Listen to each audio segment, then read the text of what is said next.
My baloney has a first name, it's Penis. My baloney has a second name, it's Penisssssssssss.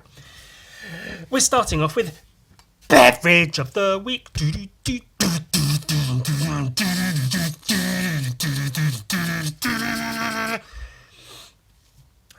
That's not a fucking beverage, that's just an empty glass, Ewan. What the... I thought this is a root beer, a cheap root beer, because I mentioned previously about, did I mention root beer floats specifically, or Coke floats, where you get a soft drink, a carbonated beverage, and you plop a bit of fucking ice cream in there, big old dollop of vanilla ass cream, and it makes a whole other drink. I know Coke float is a fairly traditional, typical. Look how fizzy that is. Oh yeah, fucking get it. Coke float is fairly typical. Root beer float is also a typical thing in America, I believe. I've had a few of them in my time. But then we also need some fucking ice cream. So let's get some fucking ice cream. I think one good scoop should do. I don't know if that's like enough or if I should do more. Maybe that would be a good amount. And you just sort of let it... That's it. That's... ice cream. Oh, cool. Now I've got to go put this in the freezer, otherwise it will fucking melt. God damn it.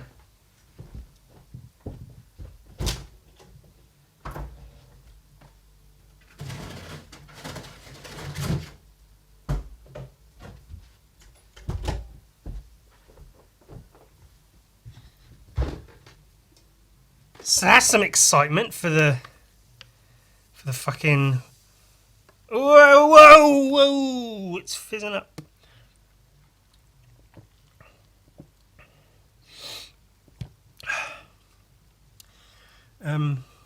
There is some excitement. Jesus. Wow, what a fucking terrific, amazing, wonderful start to the episode. Wow, Ewan, you're a media whiz. The way you just know how to get people going with the start of a fucking... I mean, it looks kind of cool though, doesn't it? I don't know if you can see on the side, or it's all like dripping down into the fucking thing. And you can like scoop.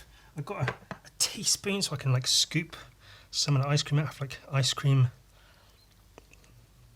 root beer taste.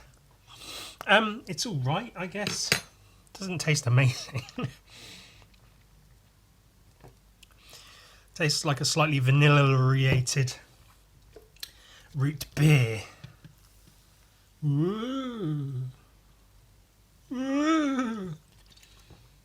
So that's fun and exhilarating, isn't it? Wow, that was so worthwhile. Let's draw Marge Simpson. Why? Well, I'm glad you asked. I mean, obviously, because I got a massive raging hard-on for old Margie Simpson. But I think I've spoken briefly about this before, but having fairly recently turned 34 years of age, which is, I mean, you'd think I'd have like matured and shit, wouldn't you? Yeah, that's not going to happen, clearly. Oh, I hate the eyes already. God damn it.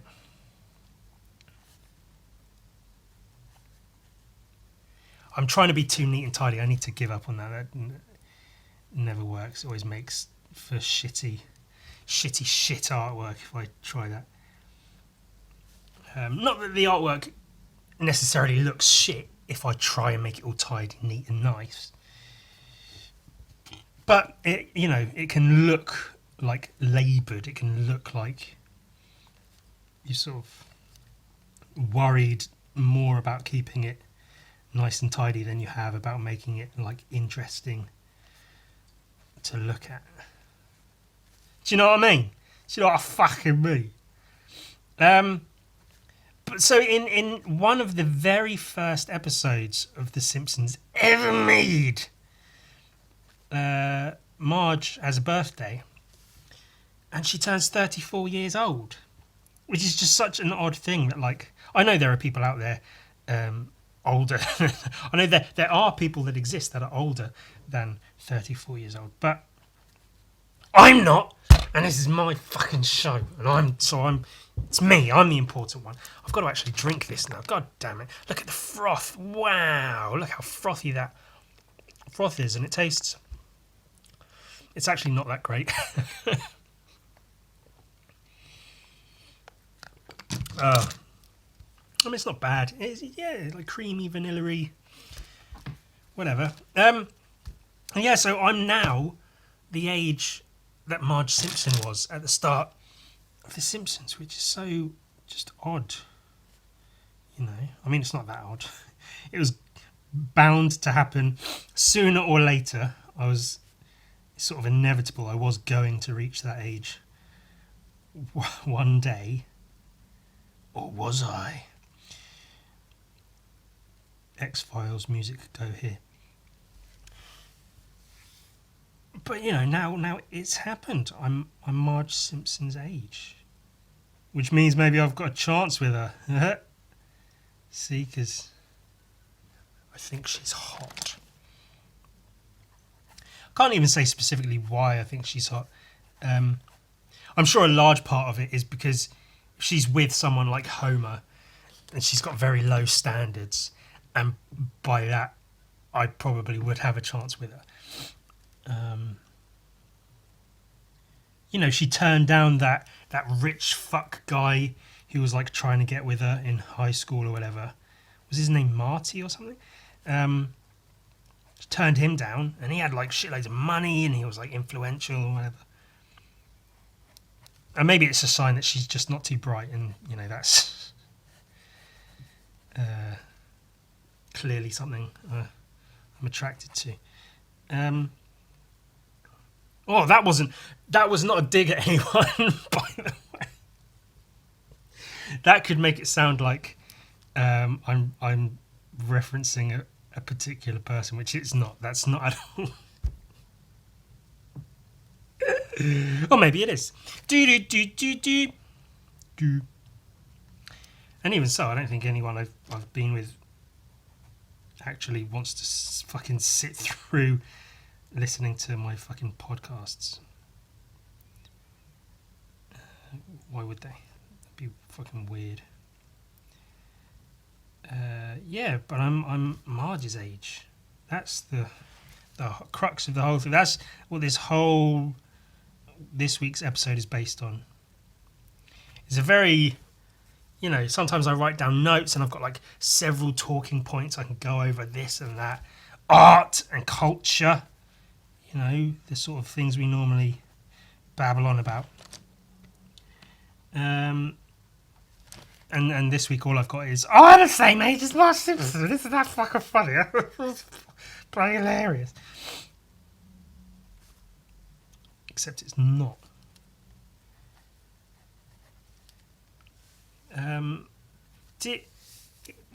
But the episode was good, especially because it was one of the very first episodes of The Simpsons. And Marge had a birthday, and Homer, I guess, forgot it was her birthday, so he went out quickly to get her a birthday present. And he came back with a bowling ball with Homer engraved on the side of it or whatever. And clearly got him a gift that he'd want and not what his wife would want. And so Marge is all upset and she's angry, and he's like, well, fine, I'll take it back. And she goes, no, I'm going to use it. I'm going to use the fucking stupid gift that you got for yourself. And she goes bowling, and she's useless at bowling, and she's shit. She can't knock down a single pin. Oh my! Or she knocks down like one pin every time she throws the ball. She gets one pin, and it's the same pin every time. And that's like the joke. And then this fucking French guy pops in, who's like a pro bowler or whatever, and his name's Jacques. And then he like teaches Marge to bowl, and she gets a strike, and they like have brunch together, and he's saying, "Oh, I want you to come home with me, Marge. I'm in love with you," and blah, blah, blah. And then you think like, "Oh my God, she's gonna do it. She's gonna fucking go cheat on Homer with this fucking French guy." I think she even drives to the guy's house or motel or whatever where he's at. She's about to go bang this fucking French guy. But then she doesn't. She goes home to her homie. And that's as in her pet name for Homer, not her homie. her friend. Yo, homie. And then they probably bang or whatever. And it's all good. The end. But just, that's one of the very first episodes that aired of The Simpsons in like fucking 99 or no, way before 99. Let's do the Google. Episodes. Nope. Simpsons Season 1. That'll bring up Season 1 overview. 1990 was the air date of Season 1. I was a couple of years old, so I obviously wasn't watching it when it first was on air.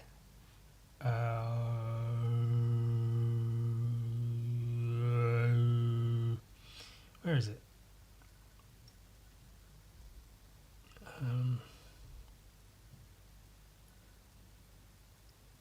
Life on the Fast Lane. Homer buys Marge a bowling ball for her birthday. She takes lessons with a smooth Frenchman, but does he have an ulterior motive? Yeah, he wants to bang her! Episode 9, 18th of March, 1990. That was one of the very first episodes. And it was about,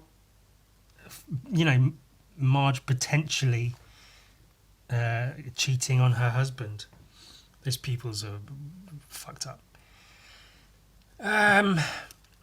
Whereas now, as The Simpsons is still fucking going, you've got, hey, it's Lady Gaga at the Simpson house. Whoa, what wacky things are going to happen now?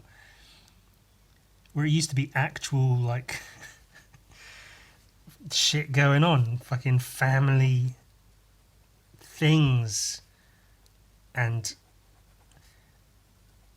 shit. I'm really trying today. Do you know... oh, cool. It looks like she's got a beard now. That's brilliant. Good job, Ewan, you fuck. I was like... I woke up, I was in a pretty good mood, and I was like, hey, it's podcast day. I'll, do that. And then...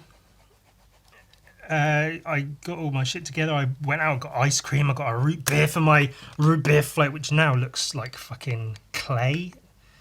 It doesn't look appealing at all. And it tastes very like whatever. And I've said, it puts me in a pretty good mood when it's podcast day, So I was all ready to do my podcast, and literally minutes before I was about to start recording, as does happen from time to time, all of that good mood just fucking vanished, and I felt my insides just fucking drop, and I shat myself. Well, I didn't literally, but I felt like I emotionally shat myself. But just any positive feeling and mood that was in my body left in half a second, and I was just left with this just empty, vacant feeling, and just like, oh, wow, I I don't want to be alive. What is this? I guess I'll record my podcast. I could have waited. I could have been like, well, I'll wait until I'm in a better mood to record the podcast. But it might be days until I'm in a better mood. So, better to actually just get the podcast done, get something out there. Don't want to keep the fans waiting. Oh, heaven forfend. I'm going to do her hair like this. And it might look shit. But it might not, I don't know. Yeah, so I don't know really what to do or what to say. I'm in a foul mood as I'm recording this. You might be able to tell I'm really trying to keep it on the up and up. Up and up and up and up. I did Google Marge Simpson Mona Lisa. Obviously that's the thing that I'm doing. This is just an ode to the loveliest cartoon waifu, I guess, Marge the Simpson. And I was doing some other doodles, and like I was going to do it with a gun. I was going to do like a post-apocalyptic Marge because I've been playing Fallout a lot. But I was like, whoa, and then I just sort of almost out of nowhere drew her like this, and I was like, oh, I'm just copying the Mona Lisa without realising I'm copying the Mona Lisa. And so I Google imaged Marge Simpson Mona Lisa, thinking there'd be, thousands and thousands of results. Surprisingly not. There's a few, and frankly, they're all shit. There's no like actual, because there's a lot of like Simpsons crossover artwork or whatever, like a lot of Star Wars stuff, especially now that Disney fucking own everything. But yeah, I was expecting to see a plethora of Marge Simpson as the Mona Lisa, but there's really not that much out there. So which is good. It, makes me feel like I'm not just doing something that's already been done a zillion times before. I have at least a modicum of originality to myself. Well, it's not that original, but it's it's something. What the fuck does modicum mean? I don't even know how to spell it. Modocum. That's how I'm spelling it. Modocum. Oh, it's modicum. Modicum. Modicum. Modicum. A small quantity of a particular thing, especially something desirable or valuable. Oh yeah, so a modicum of originality. Yeah, a modic. See, I use it correctly. I don't know what the fucking word means, but I know how to fucking use it. Because I'm smart. I am so smart. I am so smart. S-M-R-T. I mean, S-M-A-R-T. That's a Simpsons quote. Do you love some Marge tit? Bit of Marge breasty breast. Breasts. I'm really, really trying. It really does look like shit right about now, doesn't it? Yeah. Oh, I think that's about done. Oh, God. Yeah, it doesn't even taste good. Don't recommend that. It's been probably literally decades since I've had a Coke float or a root beer float or whatever. I think maybe when you're a kid, it's like, yeah, Coke and ice cream, fucking brilliant. But now I'm 34. I'm Marge Simpson age. I can't be fucking with that shit. Shall we look at this book by Terada Katsuya, or Katsuya Terada, whichever way round they put their names. Oh, Ewan, you silly old twat bean. We've already looked through that book. It's a good one, but we've already... Well, fine then. Fine, let's look through a whole separate other book by Katsuya Terada. This one's fully Japanese. This was a gift from a friend. I got a couple of art books gifted by somebody who was getting rid of a bunch of stuff. One of them was this. Another one, I'm waiting till next week. I'm going to tease you with it. It's a really fucking good one. and it's a book I'm really happy to have because it's by an artist I've wanted books by, but have never been able to find one. So, but I have now got a book by this artist. It's not Kim Jung-gi, in case anyone's wondering, because that might be an obvious one. Someone I would like all the books by, but I've not been able to get hold of one. But this was one of them, and it's Katsuya Tarada. I don't know. Katsuya Tarada. Katsuya Tarada. I just don't want to sound like a fucking gimp pronouncing his name like Katsuya Tarada. And this was bought from Japan, so it's all in Japanese. So, you know, as far as words go, there's not many words in it, but, you know, I don't know what the book's called. I don't know when it was published. No information can really be garnered from this because of my lack of reading Japanese, which I know is fair, really. This is very different to the previous book of Katsuya Tarada. There's some at the back. You can see the separation in types of pages, where there are, like, that's pretty much what the whole other book is. It's just the sketches and stuff. So it's cool that there's some of this in here. But this is very, very different. It's all very colourful. A lot of digital colouring, stuff for video games and things, I think. I don't know. I have no information on the guy or his work at all. But yeah, I can still just look at it and enjoy it for what it is. That's funny. Big muscly man in a little schoolgirl outfit, and that's, you know, hot, I guess. There is some stuff, I think that's traditionally made. It might be digital, but it's like, looks traditional. Well, that axe is a little bit tiny though, isn't it? It looks like this might be some of his early work. It doesn't have quite the same sort of impact that some of his other stuff does. And I think this is an earlier book in general than the other one I have. I mean, I think the other one I have is brand new, so it would make sense. But that's cool. I love the colours. I love doing that. I do it rarely, but I've done it a couple of times where you paint. I guess I did it in Gun Viking where I did it all red. You use red as a base and then use red in every other colour that you build on top of that. And obviously here it's done with blue, like bluey, grey, turquoisey kind of colours. And it's a really nice effect for painting. I can't, as much as I'd like to go through every page and talk about what I'm looking at, I don't really. I mean, I do have time, but I've said that before. I could make these podcasts 4 hours long. There's no reason not to. But, you know, I mean, it takes long enough to upload 1 hour, let alone fucking 4 of them.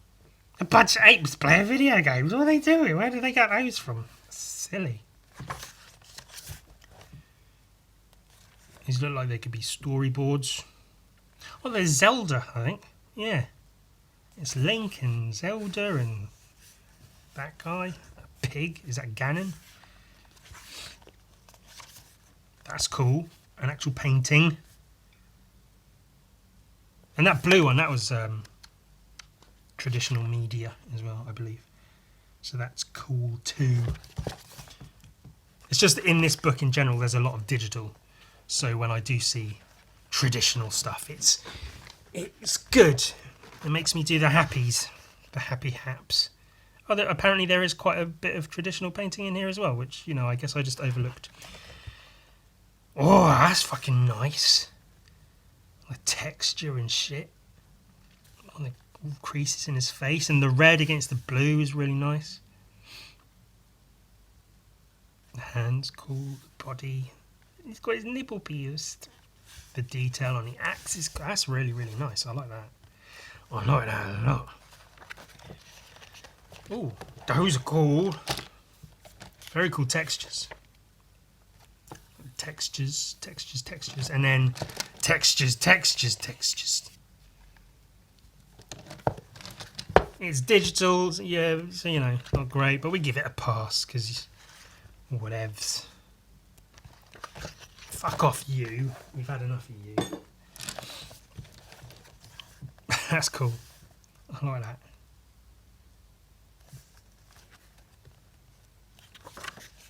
Hey, those are fucking neat. I assume they're coloured with like inks or markers or something. Those are really cool.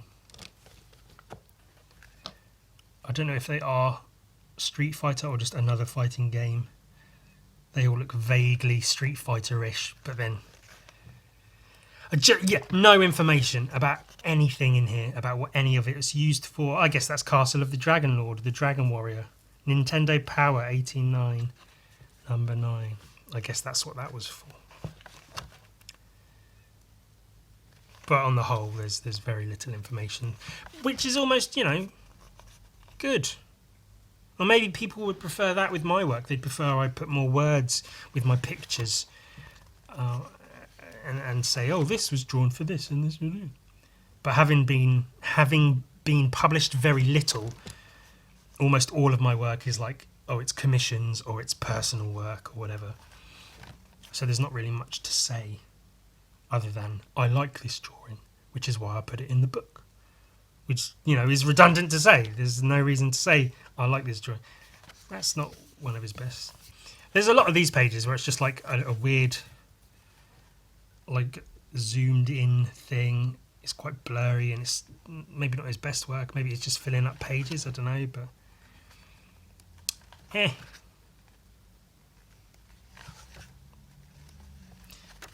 I mean, if you want to, maybe he likes it, so we put it in the book, sure, but like, you see that compared to the rest of his work, and it's like, why would you put that in your book? I'm not saying it's bad, it's just, in comparison to stuff like this, which is great. It's very, very sexy. We like it a lot.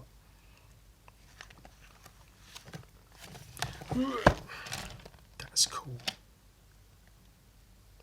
That looks almost exactly like a person I know in the face. That's pretty funny.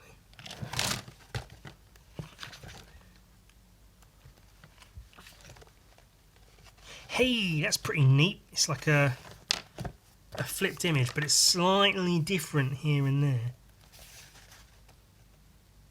But also very much the same here and there.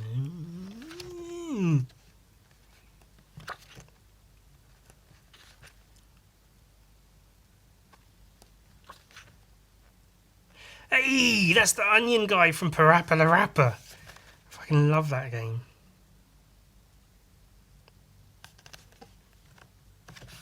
Cat. I like that face. That's cool. Like minimal painting, but the mood's great.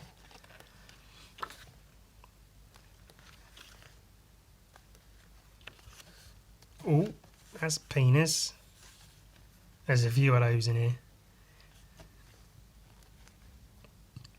A very well rendered penis. Like the lines and the lighting. Oh, that's fucking cool. Love the textures of that. And her tits. We love some fucking tits, don't we? That lizard's really fucking cool. I like it a lot. That's fucking neat.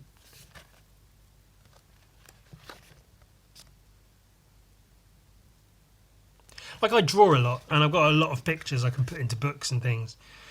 But then you see a book like this, and it's just fucking full of stuff, and it's like, Jesus, how much do these people make?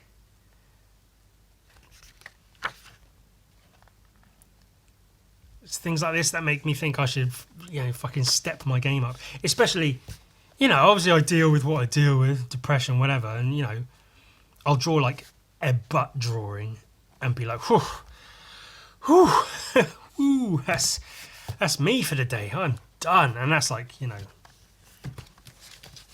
like that. I'll draw that. One single butt drawing that size and be tired and not want to do any more drawing all day. And then I'll look at stuff like this and be like, how do they produce so much? Well, it's maybe because they don't fucking tire themselves out drawing the smallest little drawing. Girls, girls, girls.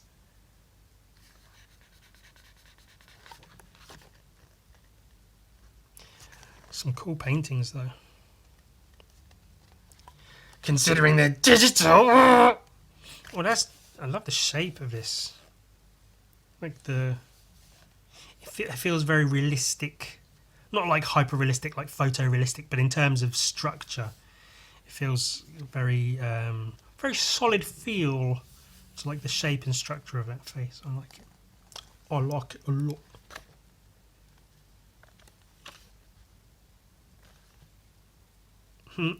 That's cool.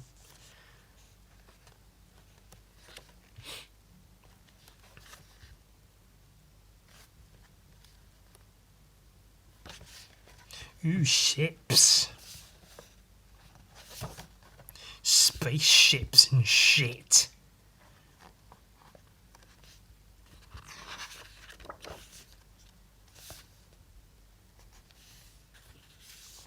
I guess sometimes it would be nice to have a bit more information to go on. That's cool. That's really fucking cool. Girls and guns. What could be better? Girls and guns. And I guess I say, oh, it'd be a bit nice to, or it would be nice to have a bit more information, because then I'd have things to talk about looking through this rather than just looking through it going,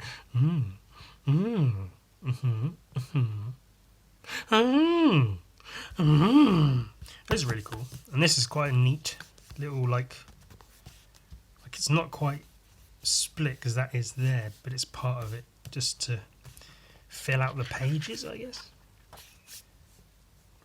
Do that a few times. I like the gnarliness of all of this, and then the teddy bear in the front.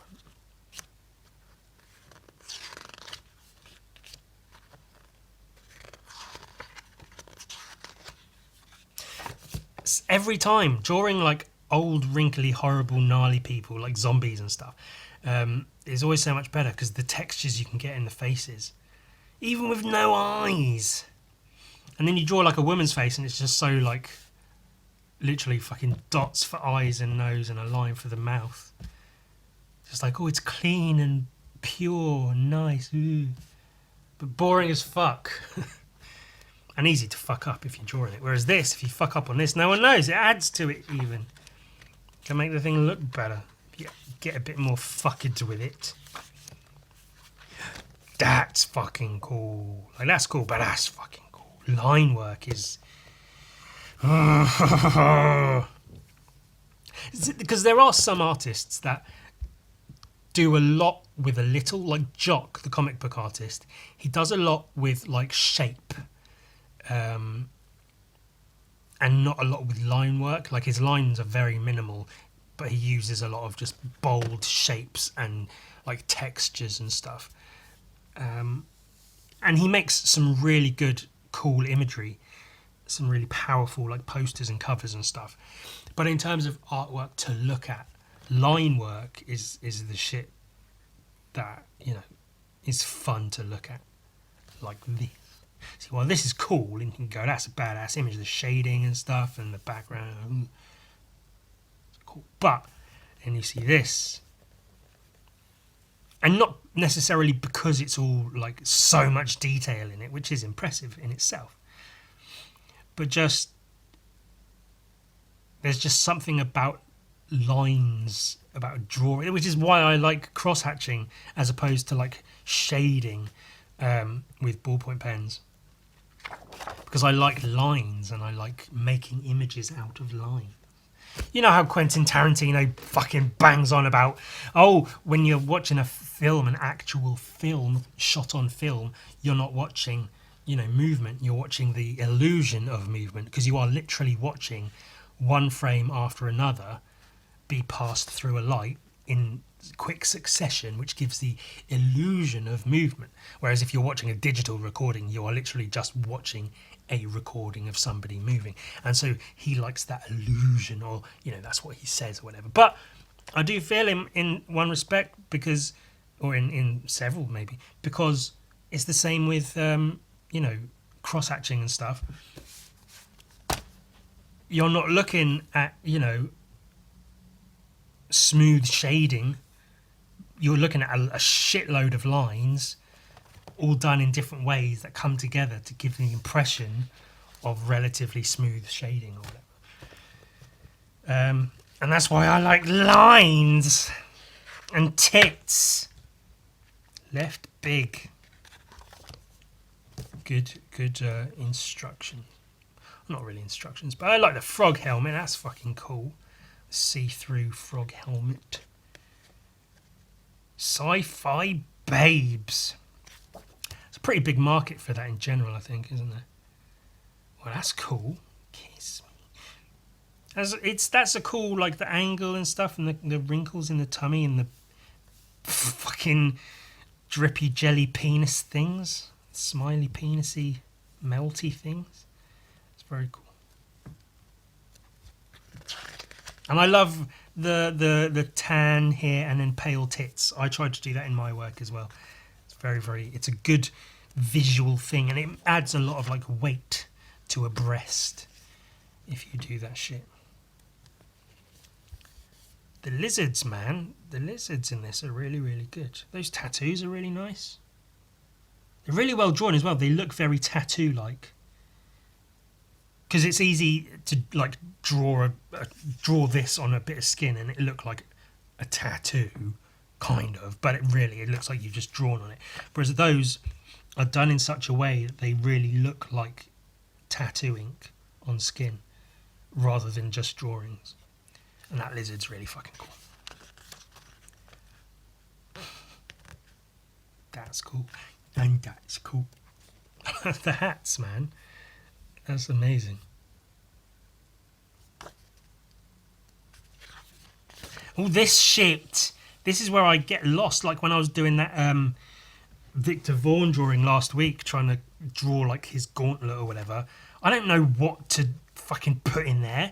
But then you get people like him doing all of this shit and it looks amazing. And it's like, well, fucking apparently it's simple.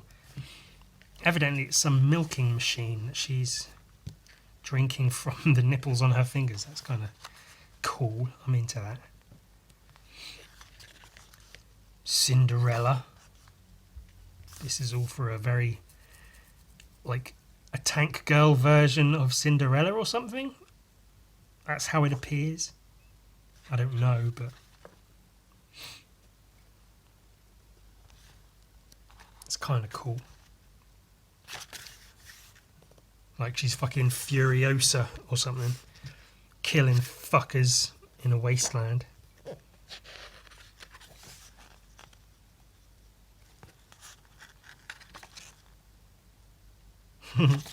That's cool. That's really cool. But it looks like these are all done relatively quickly. Like the lines are quite messy and the colours are pretty bold. And it looks like it might be concept art for something. And that's a straight up RAPE, innit? Gosh. Maybe that's how she started out and then she cut her hair off and turned into this. I don't know. He's got a whole bunch of penises on him. That's funny. Bit weird, but cool enough, I suppose.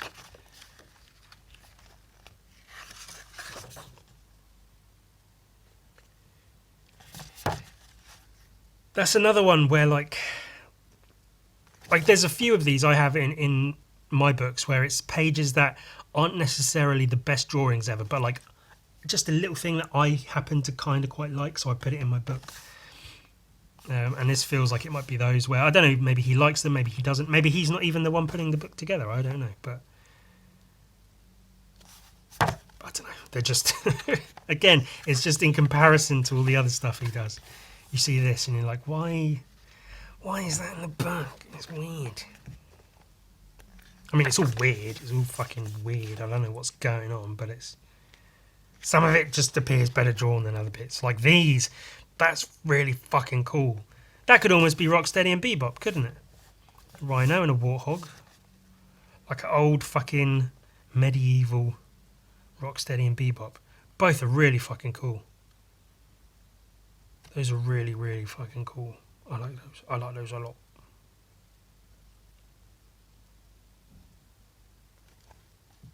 God, that's really fucking good. And those are good too, I guess. That dragon's pretty neat. Tiny little dragon. Fucking badass. It's gnarly.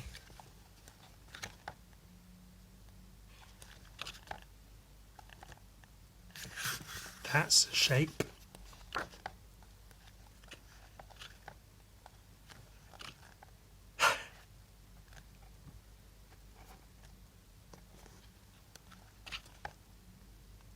Maybe it's where you get to this point and you're like, oh, I've just got to fill out some more pages.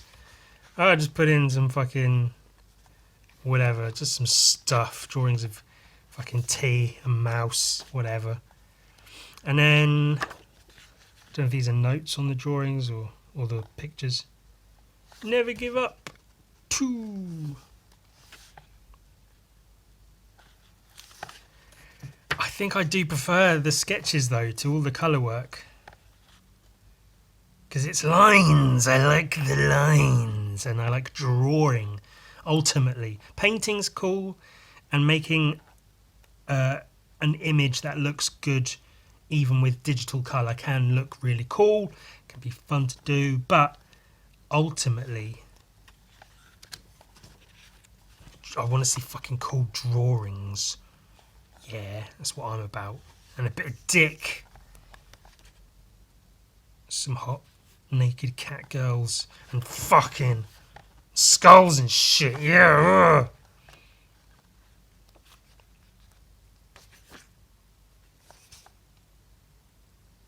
That's cool.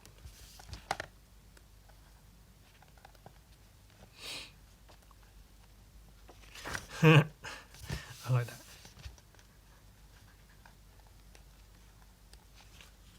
See, look at all the lines, man. All these lines, and they all had texture and depth and shit, but they're all just silly little lines.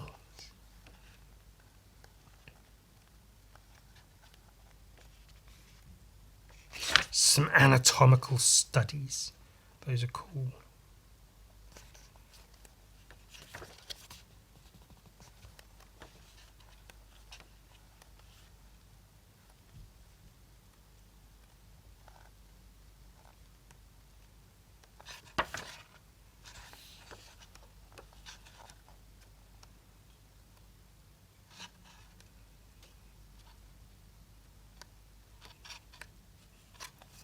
Yeah, cool shit. But remember, next week, a very, very special art book to show off next week. So make sure you tune in then. I almost forgot why I had the word come written in big text on my sketchbook page. But then that's really not too out of the ordinary for me, is it, just to have words like come written all over my sketchbooks. So I was thinking, with regards to like having my art published and whatever, or not published, as the case may be. Do you know what I'd be happy with? Which I've been referred to a couple of times by people as like, Ewan will be like your artist's favourite artist or whatever. Where like I'm maybe not huge in terms of like mainstream success. Like if you ask the average person, do you know Ewan? Do you like Ewan's work? They'd go, especially if it's the average person. They know like Vincent van Gogh, fucking Da Vinci, Banksy, and that's about it in terms of art that most people know about. But then if you ask like certain artists, if you know Ewan, they go, oh yeah, Ewan, he does all the butts, he's all right, it's funny, could do cheering up a bit, but he's all right. And that's what I think, what I'd be happy with is if I could be almost like, and maybe this is quite a big thing to say, But, you know, it was just a thought. If I could be almost like the MF Doom of art, yeah, where, like I say, you know, if you think of it in terms of MF Doom, you ask most people if they know who MF Doom is, they're like, no, I don't know what that is. That sounds silly. It sounds made up, which I guess it is. I mean, everything's made up, really, isn't it? But then you ask, like, any rapper who your favourite rapper is, and they say, oh, MF Doom. Or not necessarily favourite, but they all fucking know who he is and they respect him for, you know, who he is and what he does.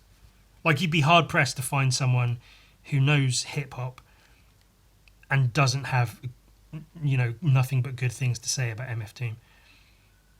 I mean, there was that period where he was, like, having people do his shows for him, where he was trying to send out, like, Doom bots to impersonate him, which, you know, is questionable. But at the same time, I get it. I see what he's doing. But yeah, so if I could have, you know, a sort of career / reputation like that, where, you know, most people don't know me, but then you ask your favourite artist, say to them, who's your favourite artist? And I don't expect to be everyone's favourite artist. I should be. I absolutely should be every artist's favourite artist. And they go, oh, Ewan, for sure. Ewan's fucking sick. His fucking butts and tits he draws, all the murder. Loves some fucking murder.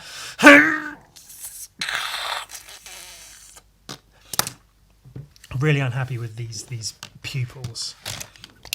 Speaking of murder, I had yet another idea for a comic book, or rather a full, like, graphic novel I'd like to do. And again, let's be clear, it's good to have lots and lots of ideas, even if you don't get around to doing all of them. It's good to have the ideas, so that if you are, you know, if you do need something to do, then you fucking do this shit.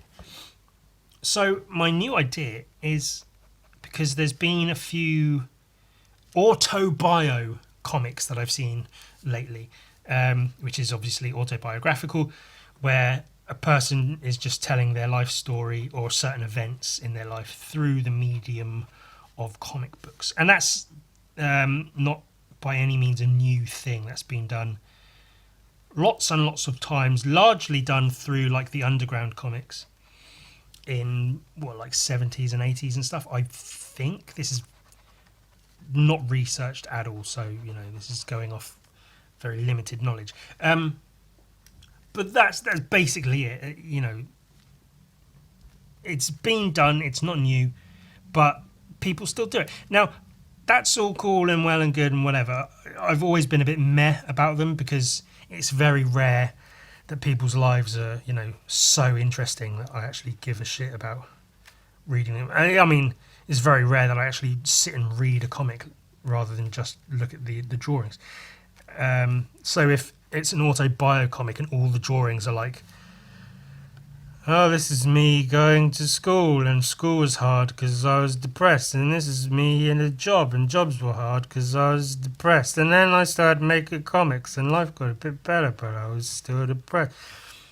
And it's drawings of that, and it's like, well, that's not fun to look at all. Which is a complaint I have about 24-hour comics when I was doing that, in that I guess there was this 24-hour comic challenge where it wasn't necessarily make one comic over the period of 24 hours, but like every hour you make a 4-panel comic, and then you do that for 24 hours or something like that. But then I saw loads of those that just every comic became autobio of what the person was doing at that time, which is making the comics, because that's all they're doing. They're like, it's a 4-panel comic about, oh no, quick, I've got to make this fucking 4-panel comic, otherwise I'll lose the challenge or whatever.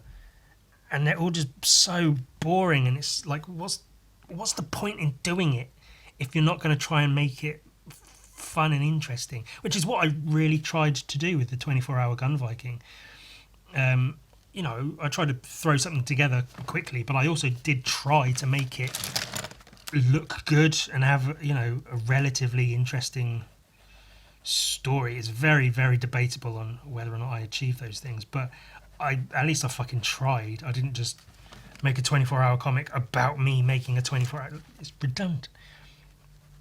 And that's sort of my problem with a lot of autobio comics, is the person's just like meh.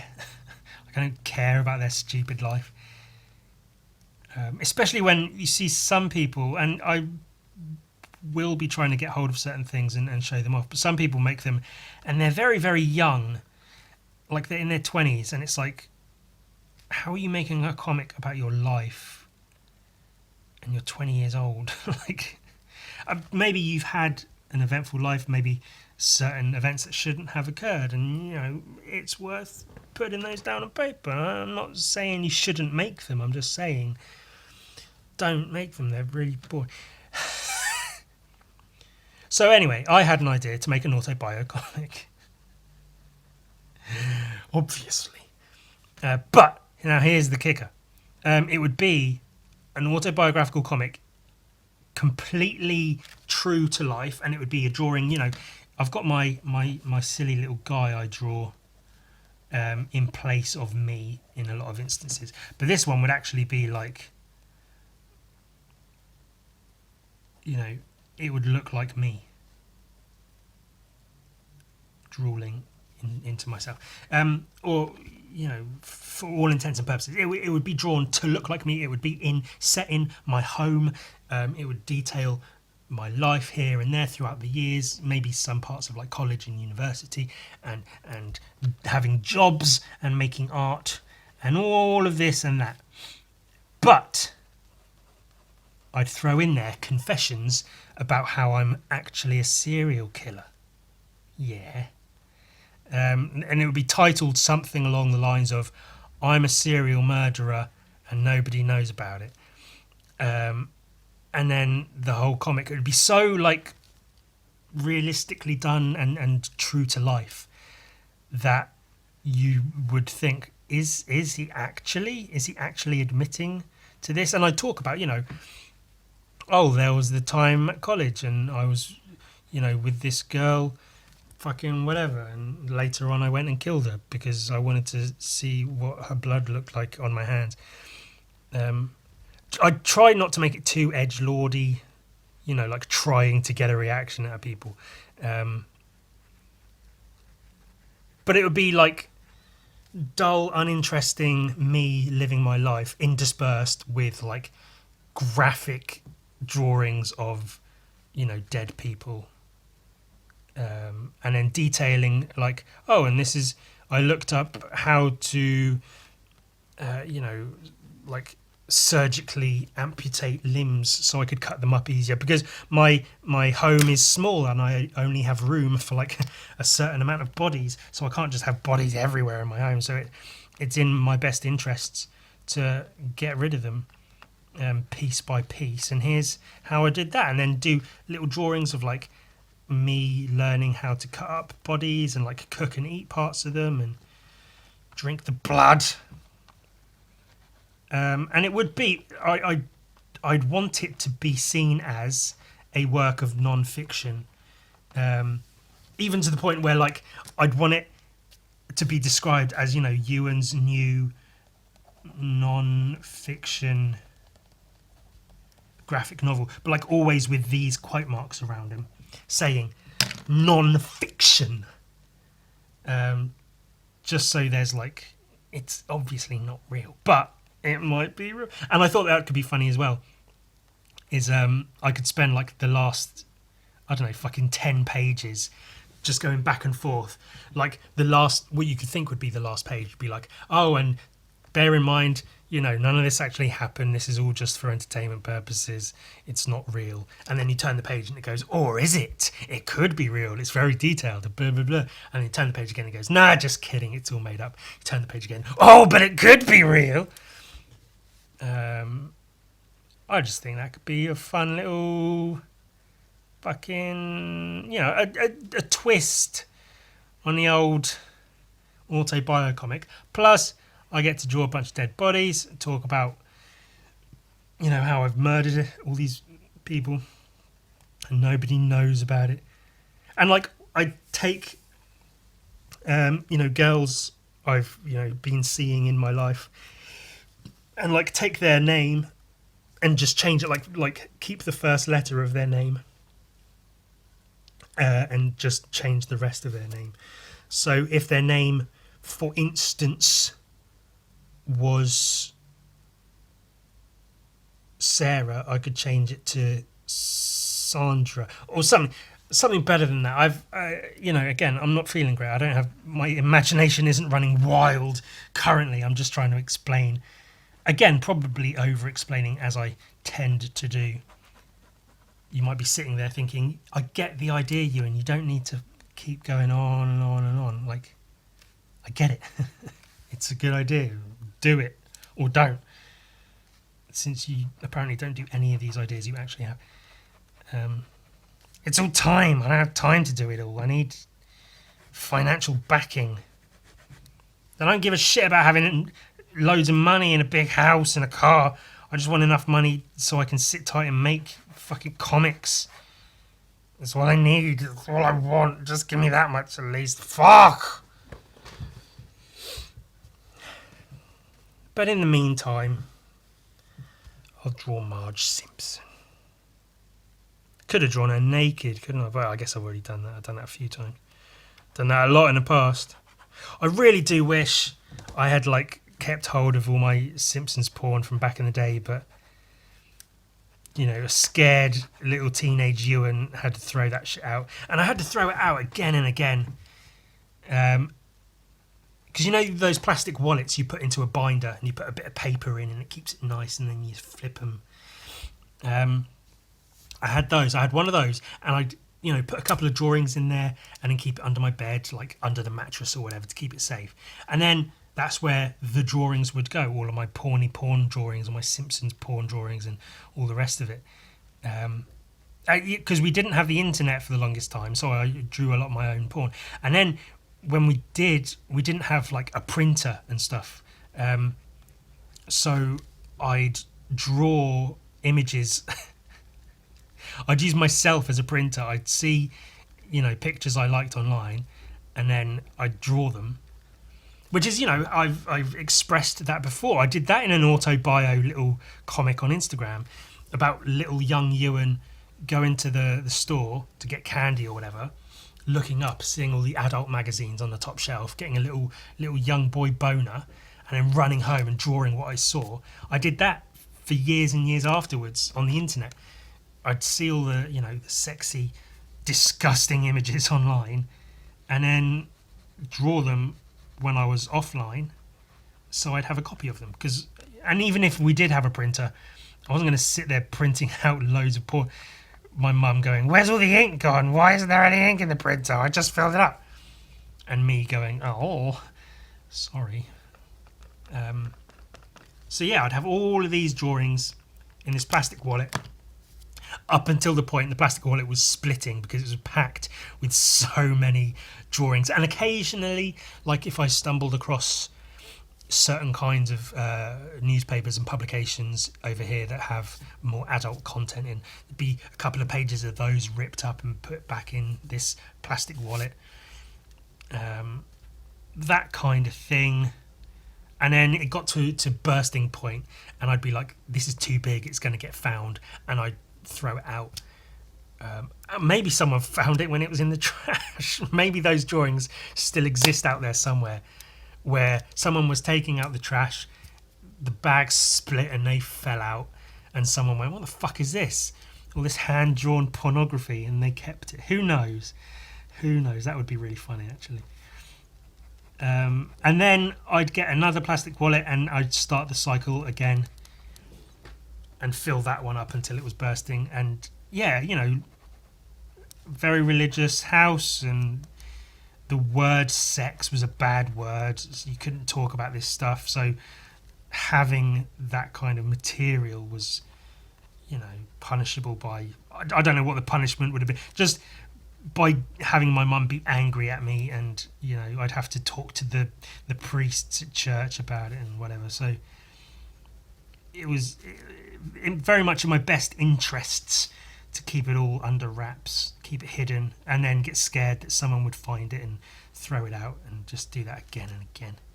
God damn it. But that's ultimately why all of my awesome, disgusting, absolutely vile, filthy Simpsons porn is no longer available to show off, which I really wish it was. Part of me thinks like I should, recreate some of it, and that could be fun, but like I say, some of it is borderline illegal.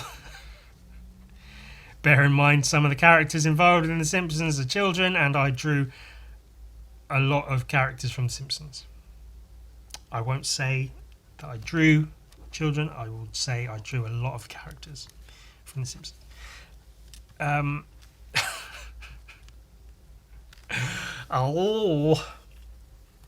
So yeah, if I tried to recreate that nowadays, I mean, I could recreate the